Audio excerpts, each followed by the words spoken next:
And there was given me a reed like unto a rod, and the angel stood, saying, Rise, and measure the temple of God, and the altar, and them that worship therein. But the court which is outside the temple, leave out and don't measure. It is given to the Gentiles to persecute the holy city for 42 months or 1,260 years. Each wall section measured 10 cubits high and 1.5 cubits wide. There are 20 sections on the north side and 20 sections on the south side. The east side or front had 8 sections, and the west side or rear had 8 sections each. The total sections for the north and south sides equal 40. Multiply that by 15 square cubits and you arrive at 600. The total sections for the east and west sides equal 16. Multiply that by 15 square cubits and you arrive at 240. Multiply 600 by 240 and you get 144,000. God's salvation process with humans will be finished when He obtains this number. The winds of strife will be let loose. War on earth will break out. The 144,000 faithful will be sealed in their foreheads, representing their minds and hearts eternally secured for heaven. You are those wall sections. 1 Peter chapter 2 and verse 5 says, You are the lively stones that built up a spiritual house, acceptable to God by Jesus Christ. This solemn work is to be done upon the earth. Look and see how stands your measurement of character as compared with God's standard of righteousness, His holy law. The worshippers are to pass under the measuring line of God. Who will bear the test? Christ says, I know thy works. Nothing is hid from Him. How many are purifying their souls by obeying the truth? How many are now in this time wholly on the Lord's side? How many are seeking to be a blessing to those around them? Many need help, kind words, thoughtful attentions, and if you pray with such, you may be a blessing to them. Spare no pain, make every effort to enter in at the straight gate, for many will try to enter and not be able. Where is this straight gate? It is not to be confused with the gate to the outer court. Both gates are important, but most Christians stop after entering this first gate. They accept Christ's sacrifice, but mostly ignore the rest of the salvation process. Many cannot find this gate because it goes against our selfish and corrupt natures. It is not the easy, smooth way. While it is true that in antiquity, only the priests were able to enter the temple, it is also true that today, all God's chosen have become priests, a holy nation, a peculiar people. The salvation process for an individual plays out on the same track as history. You are justified when you accept Christ, then you are sanctified when you participate in the inner man's renewal process, then if faithful, you can be forgiven and saved. So we need to be certain if we are saved. Those that have not been tricked into believing Satan's cleverly crafted lies that resemble truth, but instead actually followed Christ to where He is right now, will be the first redeemed from the earth.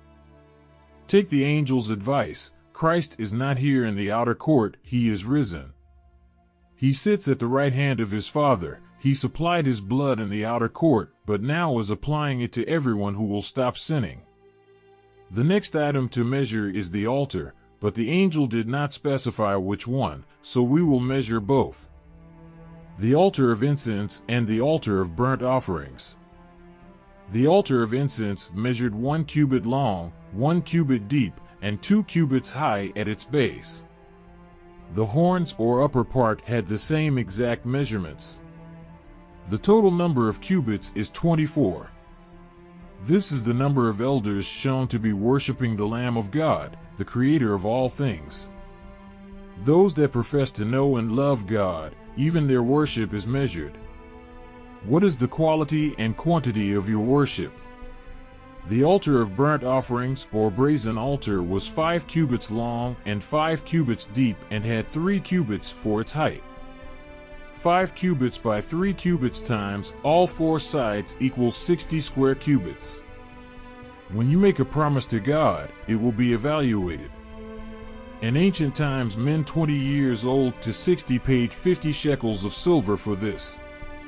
50 is the number of loops in the ceiling curtain. They were blue in color, which represents obedience.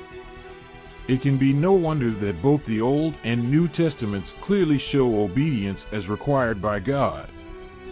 Jesus said, "If you love me, obey my commands." He asked, "Why do you call me Lord, and don't do the things that I say?"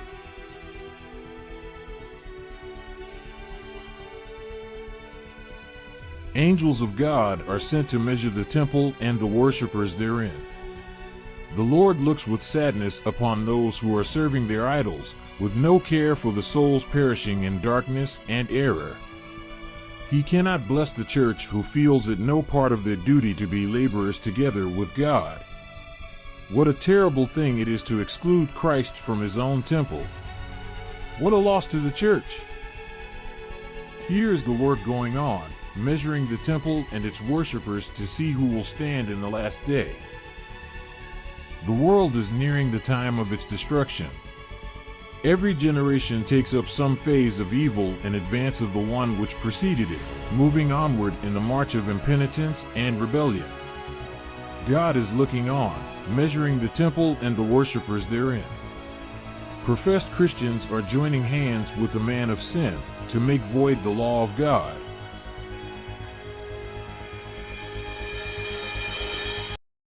Who knows the power of your anger, considering your fear and wrath? So show us how to count our days, that we may apply our motives to wisdom.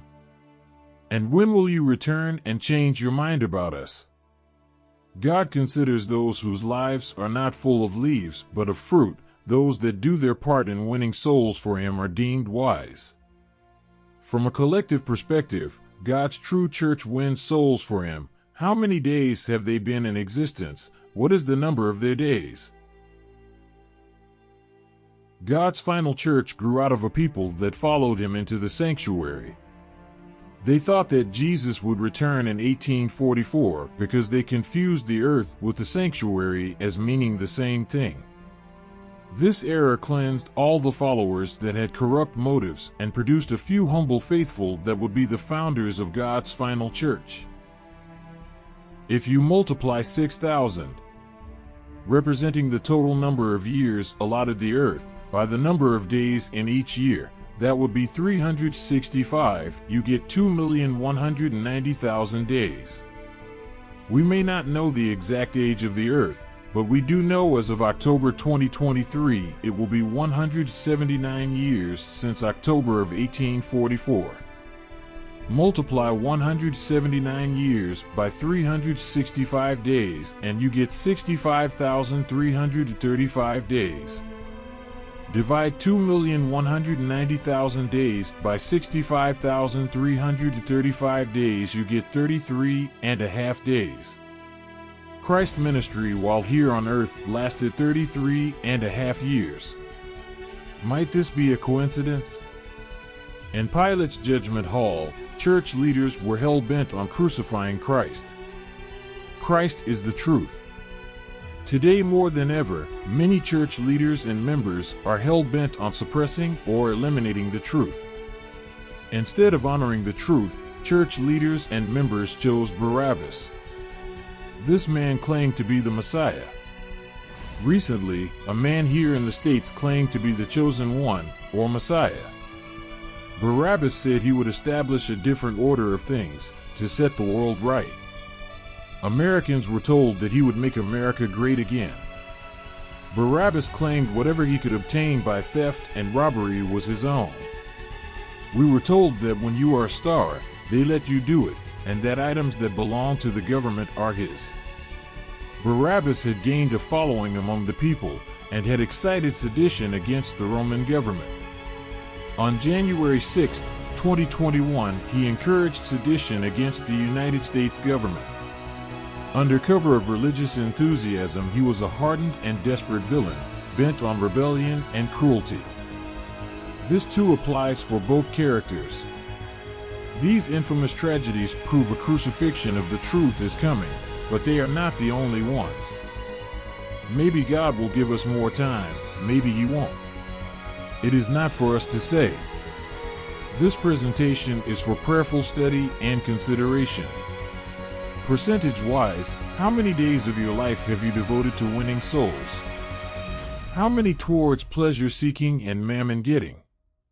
Whether by God's grace He gives us many more days or not, we need to apply our hearts to winning souls, starting with our own. May God bless you.